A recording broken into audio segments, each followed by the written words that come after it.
Hey, what's going on, crew? We are here live 8 p.m. as promised. We're staying consistent with these lives, this ongoing, really. There's been so much going on. So today I'm going to walk you through a couple of things that we're going to talk about. I'm going to give you guys some time to get in here, make sure our connection is good. So if you can hear me, give me a little thumbs up or just whatever you can on their little hearts, just to make sure that we're good and we're ready to go. I'm seeing some hands come in. Sally, the heart attack. Okay. Welcome. Thanks for coming in and tuning in. So I'm going to start real quick by just giving you some updates on our end of what we've got going on and some of the things we have pending with you. And then we're just going to move in right into SB 803. It's Friday. I know it's 8 o'clock. I'm sure everyone had a long, busy day. It's good to see that people are getting busier. We're getting busier at our place as well, as long as, as we see other people also, we're seeing you guys share that you're booked, and that makes us feel good. I feel we're still very much in recovery from what happened to us during COVID. Here in California, it feels like there's a grand opening on the 15th, which is going to be next week. And so I think that now that things are moving in that direction, we can now focus more on not just recovering, but rebuilding. So that's why I think, I said it in my stories the other day. Normally we come on Wednesdays, and I try to keep that schedule. Right now there's so much going on with SB 803, and there's going to be a lot more as, the weeks go by. So I want to just kind of leave it open, and I'm going to notify you guys maybe 24 hours or maybe beforehand, as soon as I know when we're going to have the lives, because it just makes it easier for me. For those of you that are new to our page, we had new people come on board. I'm Loui Reynoso. I am the founder and I am the director of Barber Society, along with Modown Barber Exhibit, Malu's brand, Lab Education, and Dapper Sundays, which is an event that we do as well. And so our small business is literally me, my partner, Jay, which a lot of you know, Kenny, and now Valerie, who's joined us. So there's 4 of us total. But Val and Kenny handle the HQ as far as the barbershop. I handle this full time. My partner Jay also has her career, so she helps me on this end as well. So I tell you that so that you have an idea of, one, who you're dealing with. I know that online sometimes it's hard for us to maintain our humanity because we're watching each other through a screen. But I want you to know what's behind this. I don't want you to think that we're this huge machine. I'm a barber just like you. I'm a kid from South Central LA, first generation Mexican American. This industry has given me a lot, particularly ownership opportunities, which is why this bill is so important for us to talk about and for us to, organize around. So I'm going to give you a quick little update, and then we're going to move right into that.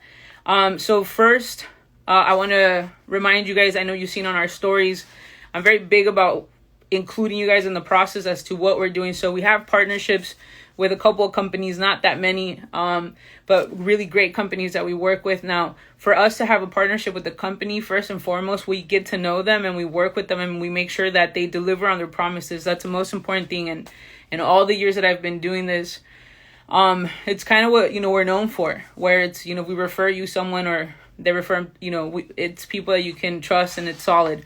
So Utsumi is a partnership that we started. This is going to be our 3rd month with them. And they're Japanese shears, and it's a Japanese company as well. So not just shears, but also combs and other accessories and tools for the industry. So you've seen us post some of the products. We carry them and use them as well. Actually, our entire team, myself included, we all use Utsumi.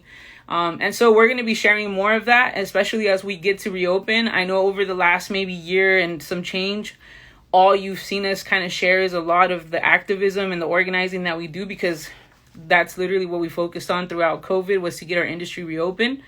We're going to continue to do that, but we're going to start getting back into our regular program, which is getting out to schools and doing education and doing events and Modown Barber Exhibit and all of the other projects like Barcos, which was another event that we were going to do. There's a lot that we had that we put on pause for a long time. So just so you guys get familiar with it. But with Utsumi, we have a promo code as well. So we carry them in store if you ever want to just come into our HQ and check out a set and just fill them out. you can come in store, or you can order them online. And if you go online, just use promo code Barber Society 10, and then that'll get you 10% off your entire purchase. And when you come in store too, if you buy them from us in store, you get a gift with purchase, not only with Otsumi, but also with Barber Society gifts. So just so you guys know, some of the things that you can also expect as we reopen our HQ and start having people through there. We had to limit that because of COVID. And so now we're, getting back into the swing of things, which feels really good. As I said, getting back into it, student outreach has always been really important to us. So on Monday, I had to run through the script in my head of my dates.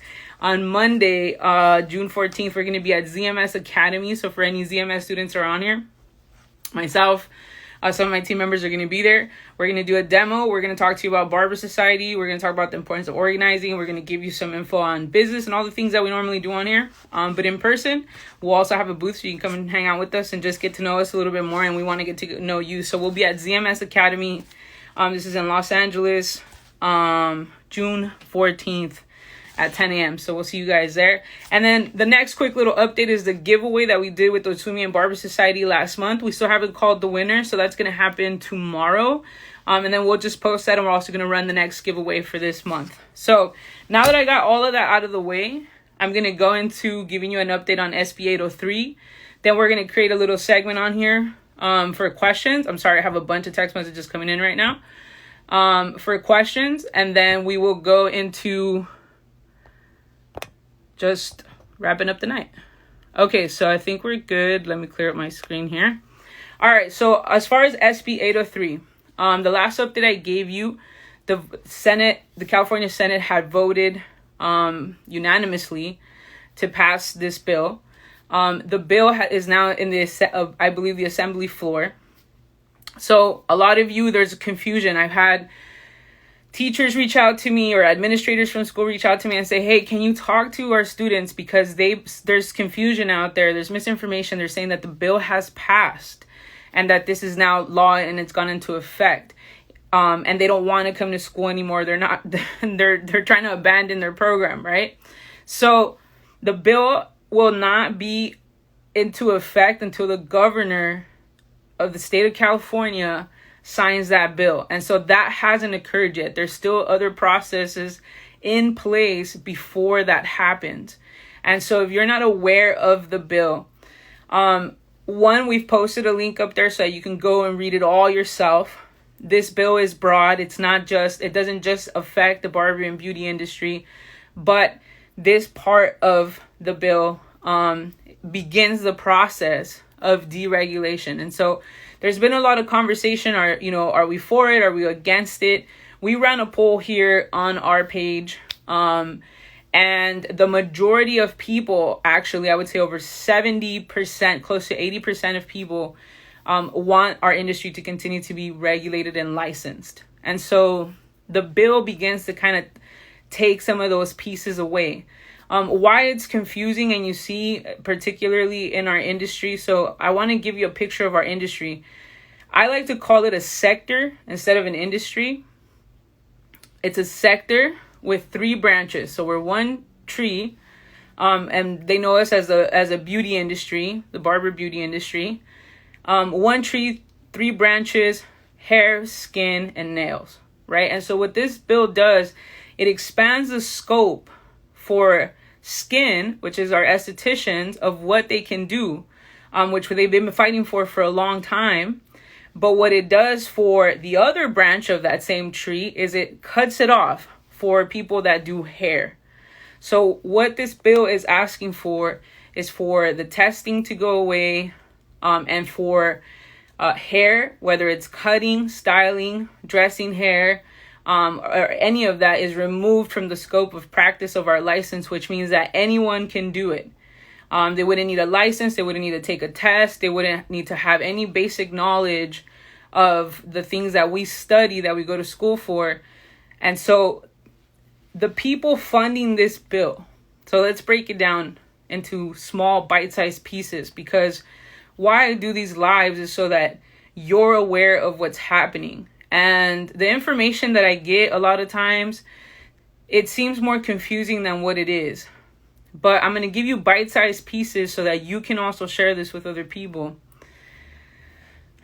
This bill begins that process of deregulation. It opens it up. It turns it into, right now, our sector. So think of it, just like a piece of pie, right? This is our entire industry. This is a terrible circle, and don't judge my drawings. Right now, corporations only own about 8% of that market share, right?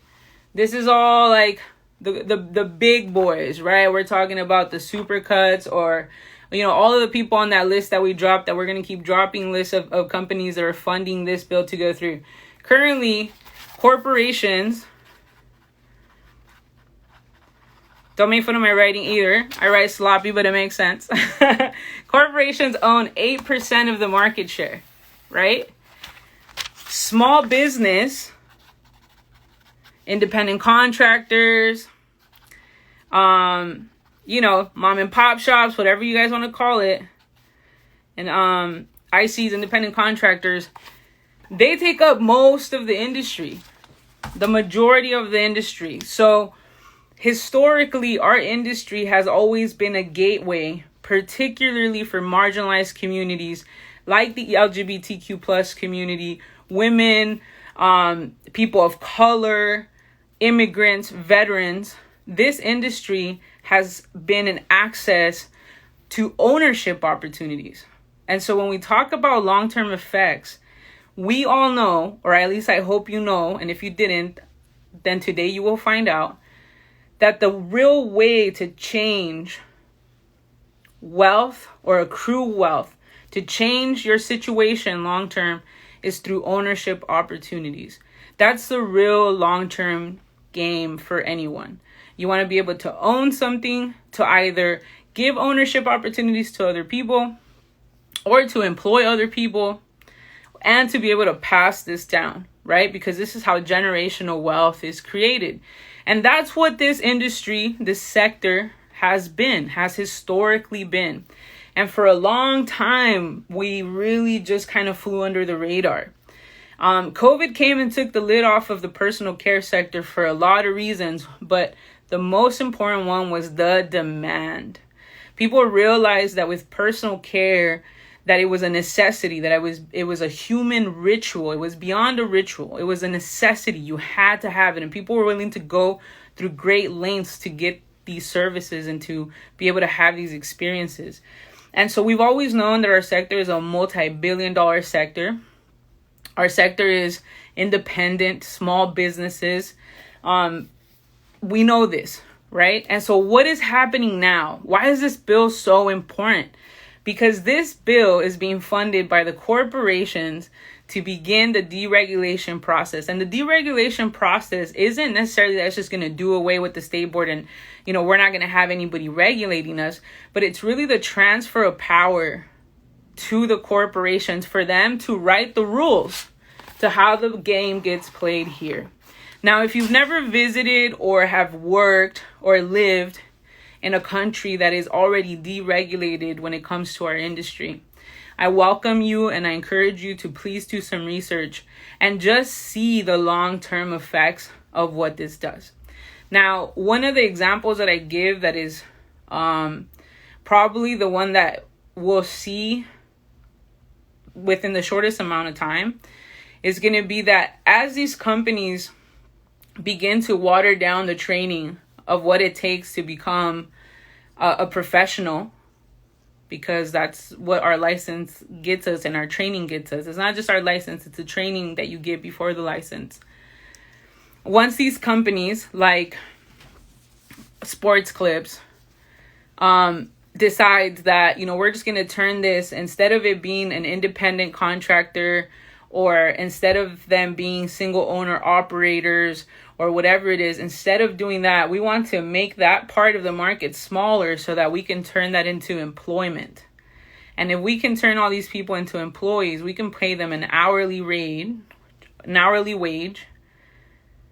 and these smaller shops will eventually fade out. There won't be that many. Now, they're not going to go completely away before the people that come on here and say, well, I'm going to be good. Me and mine, we're going to be good. I'm not worried about the rest. I invite you to think of a time to ask your parents, if you're young, to ask your parents of a time when the local boutique used to exist in your neighborhood. I invite you to think of a time when there was local convenience stores and not just 7-Elevens in your neighborhoods. I'm a 90s kid. I grew up in the 90s. I was born in the early 80s, so I grew up in the 90s. I grew up going to the corner little store, the tiendita in my block. Some people call it bodega, whatever it is, however you call it. These little stores, these little tiny businesses that give the community so much color. These are people's livelihoods. And what we don't understand, when we make that door smaller for people, and we just turn them into employment, right? Instead of just ownership. You really put them at a disadvantage, because you have to look at who makes up the population in these industries. And our industry is made up majority of individuals who belong to communities that already are marginalized and that already are at a disadvantage, because there's systems in place to not allow them access to opportunity. And so this industry, this sector, has been a safe space for all of those people, has historically been a safe space for trans men and women to even be able to have ownership opportunities, has historically, even look back at some of our lives when I shared the book on barbers during slavery. I'll give you the full title. I can't remember off the top of my head. And in these stories, it talks about how, Black barbers during slavery were able to put themselves in positions of ownership, in positions of even having more access to opportunities that other people, just because not only did they practice this profession, but the profession created a bridge. We're talking about, think about a time during segregation, think about a time during slavery where a Black person couldn't drink from the same drinking fountain or water fountain than a white person, but a Black barber would be able to cut a white man's hair or a white woman's hair or whatever it is, right? And so it creates these bridges. So when these big corporations come in, it's like inflation. Just because they come in and there's more doesn't mean that the market is just going to automatically, there's just going to be more market around it. No, it just means that they come in and they take up a bigger piece.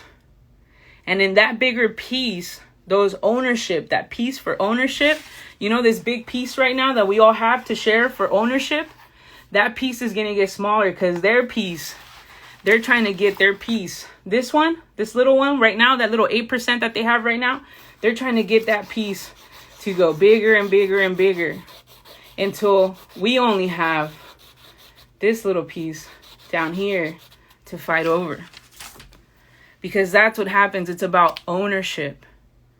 And if the companies, the corporations, have the money to fund the politicians like Senator Roth in Riverside, who authored this bill, they get to write the rules to the game that we all play every single day of our lives, that some of us have committed our life to. So as this continues, because now we are going to organize again, and mobilize again. As this continues, I want you to really understand that it's not just about a piece of paper. It's about what that piece of paper represents, and also the fact that if we allow corporations to continue to write the rules to the game, We have no control over who sits at their board or how long they sit at their board. So we are at the mercy of boardrooms dictatorship over our industry. And though, listen, I'm not a fan of politicians myself, and as you guys have known, I took a very active stance against the governor and his actions towards our sector during the shutdown. I can vote people in or out.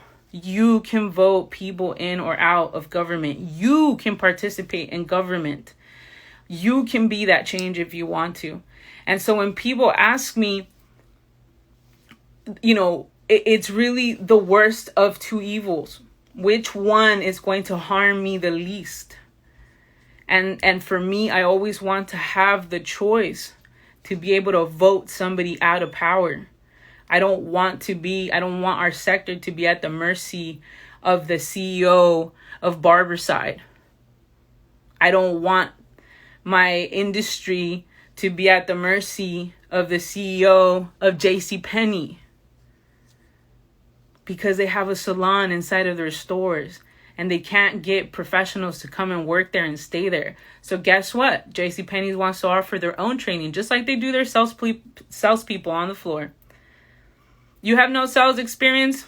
Don't worry. We just need you to have open availability and some willingness. We'll train you. We'll pay you hourly. And there you go. That's what they want to do to our industry. That is really ultimately what will happen. And when people say, I will be okay. Yeah, we will be okay. Everybody learns to evolve and everybody learns to do all of these things, right?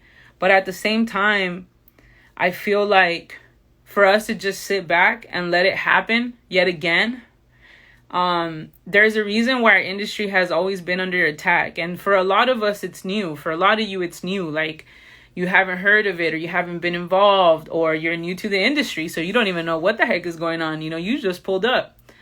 But the reality is that there's been people behind the scenes for 20, 30, 40 years who have dedicated their life to really making sure that these things, first of all, that they're caught before they even happen, that they organize and they fund it, because even in that, our industry isn't united. People ask me all the time, why do they keep coming after us? Why do they treat us like that? They don't treat other industries like that. They're organized. They have, not only are they organized with people and they have the power of people, but then, there's money behind it. And ultimately, that's what it is. Let's be real. Who makes the rules? Whoever has the money to pay to write those rules. And that's what's happening here. You got companies like Riverside, JCPenney, and a list of others that are funding this bill, giving funding Senator Roth in Riverside to write this bill, to push this bill through along with other people, so that the rules benefit them without a care in the world to the majority of the population of this industry. So that's what this bill is about.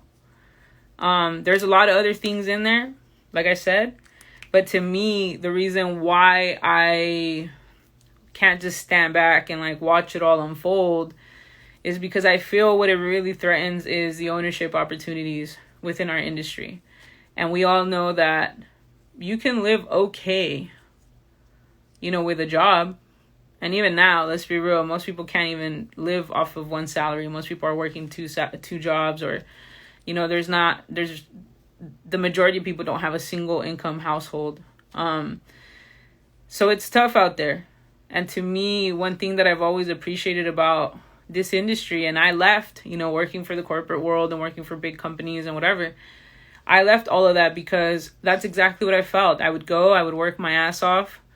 But there was always this glass ceiling. There was always someone over me trying to, that could control, not just if I moved up in the organization, but how much I got compensated for that. And so when I left that world and came to this industry, one of the biggest draws for me was the fact that I controlled my own destiny, that I controlled, that not only can I control the amount of income that I generated for myself, but that I could actually create something that I could have for the rest of my life and that could take care of me for the rest of my life. And that's what ownership is. And I wanted to be able to transfer that ownership down. And so this is the beginning of a long process. I hope that at least if, you still haven't made up your mind of where you're at on it, or even like maybe you don't feel like you're even interested, put your ear to the ground and start listening to some of these things, because they will affect our business. They will affect the way that the consumer behaves. It will affect, like I said, ownership opportunities. And we won't see the effects right away, but long term, it could be something that will really change the landscape of what we know in this industry to be for all of these marginalized communities that I've talked to you about, that I am a part of as well. So that's the update on tonight. If you have questions or you want to leave any comments or anything like that, please drop them in. I'm going to be having I have a meeting. Sorry, I'm all stuck. I have a meeting on Monday where I'll have more information for you on some of the things that we're going to be doing going forward, and how you can get involved and what we're going to do to try to stop this. It's not going to be easy. It never is. I never thought that, when I picked up a pair of clippers or shears or when I became a barber, that eventually I would be doing this type of work.